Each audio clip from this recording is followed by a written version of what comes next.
मानसशास्त्र विषय निगडित महत्त्वपूर्ण विधाने टीईटी पात्रता परीक्षा। शिक्षा कराव्यास भाग पाडणे वेगळे आणि शिक्षा वारंवार करणे वेगळे यातील फरक शिक्षकांनी समजून घ्यावा। शालेय शिक्षेचेही मानसशास्त्र आहे, ते शिक्षकांनी ज्ञात करून घ्यावे। छडी लागे छमछम चे दिवस केव्हा संपले आहेत। शिक्षकाच्या वर्तनाचा विद्यार्थ्यावर परिणाम होत असतो। विद्यार्थी अतिशय सूक्ष्मपणे आपल्या शिक्षकाचे निरीक्षण करीत असतो।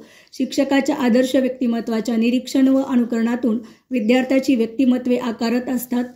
युक्ती आणि कृती यात एकरूपता बाळगणारा शिक्षक विद्यार्थ्याचे व्यक्तिमत्व घडवू शकतो। एका शिक्षकाजवळ उद्याचा नागरिक पर्यायाने उद्याचे राष्ट्र घडविण्याची क्षमता आहे।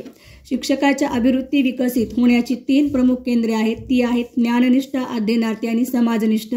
जसा समाज तसे शिक्षण। शिक्षणाची सुधारणा समाजातून होते आणि समाज हा शिक्षणाने बदलतो आणि सशक्त होतो। दैनंदिन जीवनात व्यक्तिमत्व ही संकल्पना फारच अर्थाने वापरली जाते। व्यक्तिमत्व म्हणजे व्यक्तीचे केवळ बाह्य रूप नसून शरीर, यष्टी, बुद्धिमत्ता, आचार, विचार, अभिरुची, क्षमता, कौशल्य, भावभावना, अभिवृत्ती आणि इतर व्यक्तिगत गुणवैशिष्ट्ये यांचे वैशिष्ट्यपूर्ण संघटन असते। शिक्षण म्हणजे केवळ ज्ञानप्राप्ती नसून शिक्षणातून अध्ययनार्थीच्या व्यक्तिमत्वाचे सर्वांगीण विकास होणे अपेक्षित आहे। लहान वयोगटातील विद्यार्थ्यांसाठी आदर्श म्हणून वावरणाऱ्या शिक्षकाचे आचार, विचार मूल्यधिष्ठित असावे। विद्यार्थ्याच्या व्यक्तिमत्व विकासाचे प्रेरक असतात।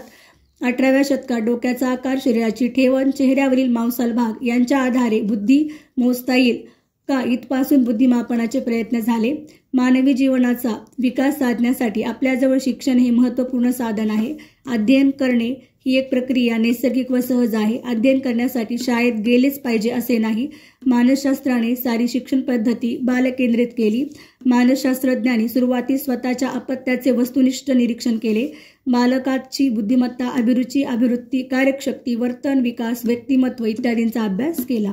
सदरील व्हिडिओमध्ये सुरुवातीपासून जर तुम्ही पाहिलं असेल तर फडके प्रकाशनमधील सर्व महत्त्वपूर्ण विधानांचं वाचन केलेलं आहे। सदरील व्हिडिओ जर तुम्हाला सर्व आवडले तर नक्कीच तुमच्या टीईटी धारक मित्रमैत्रिणींना पाठवा।